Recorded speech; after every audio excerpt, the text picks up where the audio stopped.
Hey guys, welcome to Confessions of Two Dietitians. I'm Nikki, I'm and Joanne. Joanne's here today. And I guess I don't know why I say you're here today, because I mean, we're both always here. I mean, it's two There it dietitians, right? is. But we're glad you're here. So today we're going to kind of bust a couple more myths, because I think that sometimes people worry a little bit about dairy products, animal Mm, fats, and I want to talk a little bit about those myths that we have with the do's and don'ts of dairy. So, Joanne, I know there's three big ones that you want to mhm. make sure and address today Yes, when we're about talking. about busting the myths of dairy. I think you've heard the chatter, and we've been hearing it for I'd say the last 5 years about how dairy increases inflammation. Mhm. I've looked at uh, hundreds of studies, literally, on dairy, and none of them actually confirm that. Yes, it's inflammatory for you if you are allergic to it, Oh, but for sure. the majority of people, it's not pro-inflammatory. In fact, fermented dairy is anti-inflammatory. So that's number one. So Uh, what was that? fermented dairy like what? Dairy, oh Yogurt. yeah, fermented dairy like yogurt, yes. Tempeh, yogurt drinks, tempeh, excuse me. Um, help me out with the yogurt drink. Like a kefir or a Kefir, puppy. not Okay. tempeh, kefir. Thank you. Okay. Yep. Uh, and then I would say for another myth is that dairy contributes heart disease, Hmm. right? Or that another one is that dairy will make you fat. Hmm. Full fat dairy, right? Make you fat.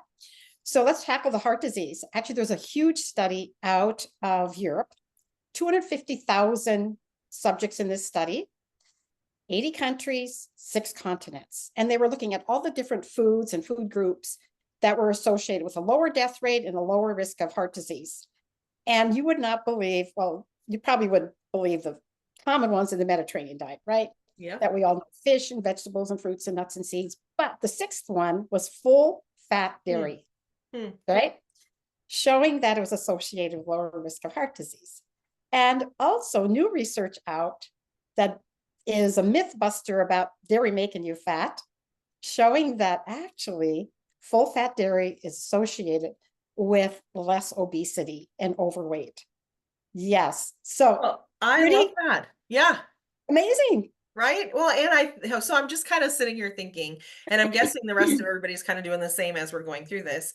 Um, with the obesity thing, I mean, it makes sense because it's a mixed bag of food, right? You've got protein, you've got some carbs, you've got some fat, and it's going to go slower through your body, keep you more full, and you're not going to need as much. So that's interesting. However, I'm not going to go out and buy a gallon of whole milk and drink that. We drink skim, and when we have milk, we don't drink a ton of milk, but when we do, we have skim. But if I'm going to go buy yogurt or some of that, I'm going to look more into that aspect Like that. than and Mm-hmm. trying to find it more of like a basic kind of yogurt, I guess I'm trying to say, instead of those ones with a ton of artificial sweeteners, a ton of Oh, sugar, those are terrible. all that. If I'm going to get something, Oh, I should be looking at more of those yeah, full the plain full fat Greek yogurt. I have my favorite brand is the or Fage vanilla.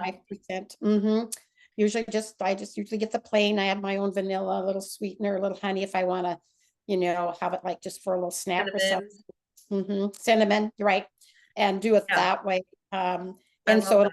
if when I buy milk, I don't drink it. I use it when I'm cooking. It's Mhm. lactose-free Sure, whole milk is what I buy. sure. Uh, and then the hard cheeses, not the Yeah. process. So don'ts would be do not buy the processed cheeses.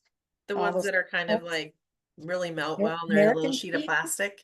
Yeah, so that's kind of a don't. And like we already talked about, don't just buy that sugar laden yogurt, I which know. is terrible. A tablespoon of sugar in a little It thing. doesn't taste good either. It's so sweet. I had one here and I was like, oh, I guess I'll eat it. And I couldn't even eat it. It was so, so sweet because I'm so used to, sweetening it myself or putting in some fruit myself. And yeah, well, and that's the thing is, I want to just kind of add this in the fact that we talked about snacks before, and dairy products are a great snack to be able to have. So don't forget about that. But really, Exactly. just the other thing I want to point out is when you're talking about the research, and you said it was huge, like hundreds of thousands of people from all over. And that's great because we know that. There's a ton of studies out there, but if they don't have enough people in the studies, it's not Right. going to be showing that it's effective, and it's not really a legitimate thing to be able to make big decisions on. So, um, I think it comes down to, Nikki, like what we've talked about and all of the previous videos, if you've all been following us along in mhm, our conversations, that bottom line is that full fat dairy is that whole food, right? sure. It's the whole food, like don't mess with nature Right. kind of, right? Yes, I Don't like mess that. with it. Yes, I like that. I love that. Okay, well, thanks you guys. We love that you're here. Now we know what the do's and don'ts of dairy are. It's just kind of fun to be able to hit one other spot in the grocery store that a lot of us frequent. So thanks, Joanne, and thanks you guys for hopping on here, and For we'll see you joining next us, time. everybody. Okay.